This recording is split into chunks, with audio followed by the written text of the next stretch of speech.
हर काम करने की एक उम्र होती है, चाहे वो कुछ भी हो, चाहे वो शादी की उम्र हो। शादी की भी एक उम्र होती है, अगर उस उम्र पर शादी हो जाए तो ठीक होता है, लेकिन अगर उस उम्र पर शादी ना होए तो वाक़ई में हमें नहीं करनी चाहिए फिर। आज की घटना में कुछ ऐसा ही है, जहाँ पर एक 75 साल का व्यक्ति जो शादी करने के लिए इतना बेताब होता है कि वो एक खूबसूरत महिला से शादी भी कर लेता है, लेकिन शादी करने के बाद जैसे उसे अपने घर लेकर आता है, घर लेकर आने के बाद ये दोनों एक साथ वक्त गुजारते हैं, एक साथ दूसरे के साथ रहते हैं। इनकी पहली सुहागरात थी। जैसे ही सुबह उठती है पत्नी और 75 साल के अपने पति को देखने के लिए जाती है तो देखती है कि वो उठता ही नहीं है, वो सोया हुआ था, यानी कि वो इस दुनिया को छोड़कर चला गया था। आखिरकार क्या होता है इस घटना में, क्या नहीं हुआ था और 75 साल के व्यक्ति ने क्यों शादी की और ऐसा क्या हुआ था सुहागरात वाले दिन कि उसका देहांत हो गया और वो अगली सुबह उठ ही नहीं पाया। चलिए तो बिना देरी के इस घटना को शुरू करते हैं और जानते हैं कि यहाँ पर क्या होता है। नमस्कार, आदाब, सत श्री अकाल, हर हर महादेव। मेरा नाम रूपा है और आज की घटना उत्तर प्रदेश का एक ज़िला लगता है जौनपुर, और इसी ज़िले के अंतर्गत एक थाना है गोरा बादशाहपुर, और इसी थाने के अंतर्गत एक गांव आता है कुछ गांव। कुछ गांव में रहने वाला एक व्यक्ति जिसका नाम संगारू राम है। संगारू राम की उम्र 75 साल है और ये घर में अकेला रहता है। संगारू राम की शादी आज से 40 साल पहले एक महिला से हुई थी। जब 40 साल पहले इसकी शादी हुई थी तो ये बड़ा ही खुश था, लेकिन 40 सालों में इसका कोई बच्चा नहीं होता है। 40 सालों में ये हर डॉक्टर के पास जाता है, हर मंदिर का दरवाज़ा खटखटाता है, लेकिन बच्चे की आस इसकी ख़त्म हो चुकी थी। इन 40 सालों में इसके जब कोई बच्चा नहीं होता है, इन 40 सालों में यानी कि 1 साल पहले इसकी पत्नी इसको छोड़कर भी चली जाती है। अब संगारू राम अपने घर में अकेला था, यानी कि इसके भैया थे, भतीजे थे, वे दिल्ली में रहकर अपना कारोबार करते थे।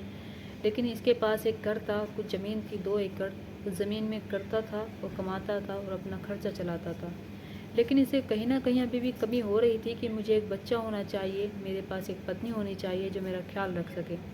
यानी कि जब इसकी पत्नी का देहांत होता है तो कुछ महीने ही बाद शादी की बात करने लगता है। गांव वाले लोग समझाते भी हैं और कहते भी हैं कि ये उम्र तुम्हारी शादी की नहीं है, तुम्हारा भतीजा है, तुम्हारे भैया हैं, वे तुम्हारी देख रेख करेंगे, तुम्हें अभी शादी की क्या ज़रूरत है, अब तुम्हारी उम्र हो चुकी है और उम्र का तो ख्याल करो।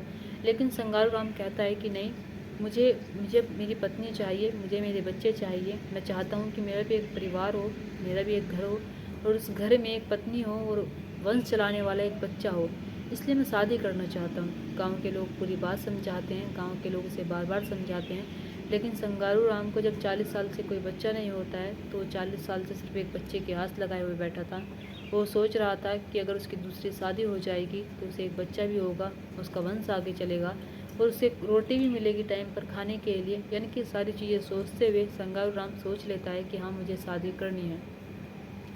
अब ऐसे ही शादी के लिए अपनी महिला देखने लगता है, यानी कि वो देखने लगता है कि कौन उससे शादी करने के लिए तैयार होती है। जगह जगह देखने के बाद संगारू राम को आखिरकार एक महिला मिल ही जाती है उसकी जोड़ी के लिए, और जो उससे शादी करने के लिए तैयार भी हो जाती है। यानी कि जलालपुर थाने के अंतर्गत रहने वाली एक महिला जिसका नाम मन भावती है। मन भावती की उम्र 35 साल है। मन भावती की भी शादी हुई हुई है, यानी कि आज से 7 साल पहले उनके पति का भी देहांत हो चुका था बीमारी के कारण, लेकिन उसके 3 बच्चे थे और उन 3 बच्चों का भरण पोषण करने के लिए उसके पास इतनी आय नहीं होती है, उसके पास इतने कमाने का साधन नहीं था कि जिससे कि वो अपने बच्चों का अच्छे से भरण पोषण कर सके।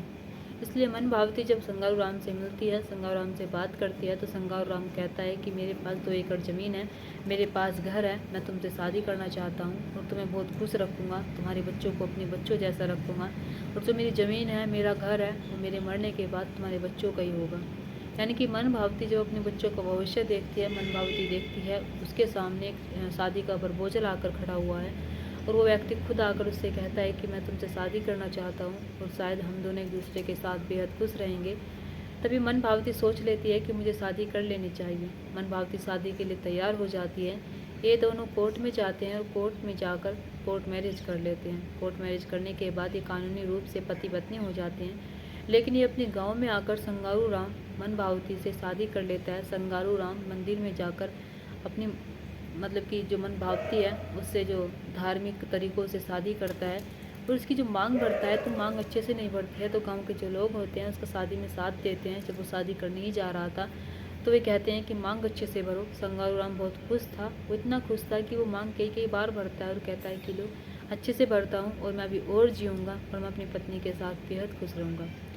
इधर मन भावती फ़ोटो भी खिंचवाते हैं, जैसे आपको स्क्रीन की साइड में दिख भी रहे होंगे कि इतने खुश थे और ये दोनों एक दूसरे के साथ रहना चाहते थे, एक दूसरे के साथ अपनी पूरी ज़िंदगी गुजारना चाहते थे। अब ऐसे ही यानी कि शादी करके संगारू राम घर आता है। घर आने के बाद अपनी पत्नी का खुद स्वागत करता है। उसके घर में कोई नहीं था, अगर उसका भैया भतीजे थे तो वे दिल्ली में रह रहे थे। स्वागत करने के बाद मन भावती से कहता है कि आज से तुम्हारा घर है और आज से तुम्हें इसकी देख रेख करनी होगी और आज से तुम्हें इस घर के साथ साथ मेरी देख रेख करनी होगी। मन भावती भी उससे कहती है कि मैं ऐसा ही करूँगी, तुम मेरे पति हो और मैं तुम्हारे साथ पूरी ज़िंदगी रहूँगी और पूरी ज़िंदगी तुम्हारा साथ निभाऊँगी। संगौर राम उसका स्वागत करने के बाद एक खाना खाते हैं। खाना पीना खाने के बाद यानी कि उनके मन भावती के 3 बच्चे होते हैं, जिनमें से 2 लड़के 1 लड़की। 2 लड़के बाहर सोते हैं, मन भावती अंदर चली जाती है बेटी को लेकर। लेकिन जब बच्चे सो जाते हैं तो दोनों बातचीत करते हैं। वो 75 साल का व्यक्ति यानी कि संगारू राम अपनी पत्नी मन भावती से कहता है कि अब तुम मेरी पत्नी हो, अब मैं तुम्हारे साथ वो सब कुछ कर सकता हूँ जो शायद मेरी इच्छा हो। मन भावती भी उससे कहती है कि हाँ, मैं तुम्हारी पत्नी हूँ, तुम जो चाहो वो कर सकते हो मेरे साथ। मन भावती से पहले संगारू राम बात करता है और कहता है कि मुझे बहुत इच्छा थी कि मेरी एक पत्नी आ जाए और मेरे बच्चे आ जाएं। तुमने वो मेरी इच्छा पूरी कर दी। मुझे बच्चों की इतनी इच्छा थी कि मैं पता नहीं उनके लिए क्या कुछ भी करने के लिए तैयार था। अब मुझे सुकून है कि ये मेरा घर और जो मेरी 2 एकड़ ज़मीन है वो मेरे बच्चों की हो जाएगी। अभी मेरे भी बच्चे हैं पर मेरे साथ रहेंगे।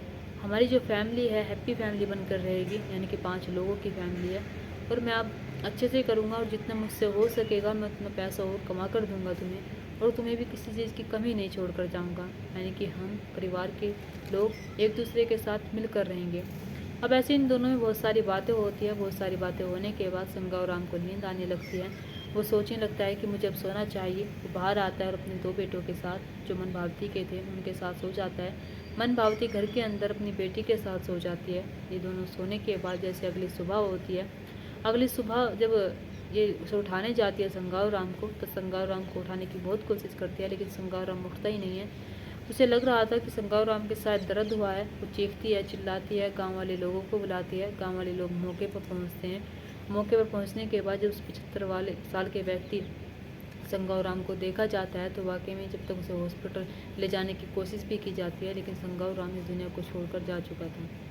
इधर पत्नी से पूछा जाता है मन भावती से, इसे क्या हुआ है क्या नहीं हुआ है। तो मन भावती बताती है कि रात इन्होंने कहा कि मुझे नींद आ रही है, मुझे कुछ अच्छा सा फील नहीं हो रहा है, इसलिए बाहर आकर सो जाते हैं और मैं अंदर सो जाती हूँ।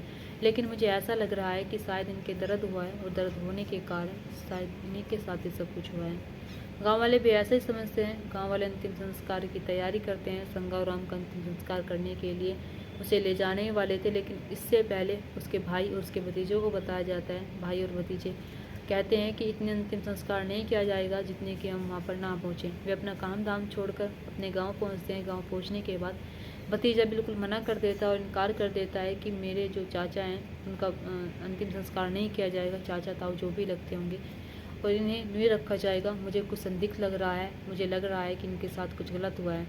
इसलिए वो पुलिस स्टेशन जाता है। पुलिस स्टेशन रिपोर्ट लिखवाता है और कहता है कि मेरे जो संगारू राम हैं, चाचा ताऊ जो भी हैं, उनकी देहांत हो गया है, लेकिन आज की रात वे बहुत खुश थे। आज से पहले बड़े आराम थे, उनमें कोई बीमारी नहीं थी, अच्छे से रह रहे थे। लेकिन पता नहीं शादी की रात ऐसा क्या हुआ कि उनका देहांत हो गया। मुझे दाल में कुछ काला लग रहा है। मैं चाहता हूँ कि इस पर कोई कार्रवाई होनी चाहिए। मेरे जो संगारू राम हैं उनकी जो बॉडी है उसे पोस्टमार्टम के लिए भिजवाना चाहिए। उनके साथ क्या हुआ है मैं ये देखना चाहता हूँ। अब पुलिस वालों के ऊपर डिपेंड करता है कि वे क्या करेंगे क्या नहीं करेंगे। क्या जो संगारू राम की देहांत हुआ है, मौत हुई है, वो किसी ने की है या फिर नेचुरल हुई है, ये जांच भी पुलिस करेगी। और ये पुलिस वाले अगर उसका पीएम करवाना चाहेंगे तो पीएम होगा। अगर किसी ने उसकी जानबूझकर मृत्यु की है यानी कि उसे मौत दी है तो वाकई में उसे माफ़ नहीं किया जाना चाहिए। अब इस केस की जांच की जाएगी। अब ये क्या होगा क्या नहीं होगा ये तो आने वाले टाइम में पता चलेगा कि संगारू राम अपना आप ही मरा था, फिर उसके दर्द हुआ था, या फिर उसके साथ ही सब कुछ करने वाली इसकी पत्नी थी। क्या उसके मन में लालच आ गया था, या फिर जो संगारू राम है उसकी उम्र 75 साल थी, उसे ज़्यादा खुशी हो गई और उसे इतनी खुशी हो गई कि जिस खुशी का ठिकाना वो महसूस कर रहा था, यानी कि जिस खुशी को वो देख रहा था वो खुशी उससे सहन ना हो पाई और जिससे कि वो इस खुशी में इस दुनिया को छोड़कर चला गया। दोस्तों, आपको क्या लगता है इस घटना को सुनने के बाद? आप क्या कहना चाहेंगे इस घटना के बारे में और आप क्या कहना चाहेंगे संगारू राम के बारे में, जो 75 साल की उम्र में शादी करने के लिए जाता है और 75 साल की उम्र में शादी करता है एक 35 साल की महिला से, जो उससे शायद आधी उम्र ही है। और जो 3 बच्चे हैं वे 3 बच्चों का पिता बन चुका था। शायद उसे बहुत खुशी थी। लेकिन आपको क्या लगता है, क्या मनवावती ने संगाराम के साथ ये सब कुछ किया होगा, या फिर संगाराम इस दुनिया को छोड़कर अपना आप ही चला गया? आप अपनी राय कमेंट बॉक्स में कमेंट करके ज़रूर बताना। और दोस्तों, एक अच्छा खासा आदमी 75 साल की उम्र उसकी बहुत हो रही थी, लेकिन ऐसा क्या हुआ होगा उस दिन जो इस दुनिया को छोड़कर चला गया? दोस्तों, इस कहानी और घटना को सुनाने का मकसद मेरा आपका दिल दुखाना नहीं था, आपको परेशान करना नहीं था, आपको घटना के बारे में बताना था, आपको सचेत करना था। आप अपने परिवार के साथ खुश रहिए। नमस्कार।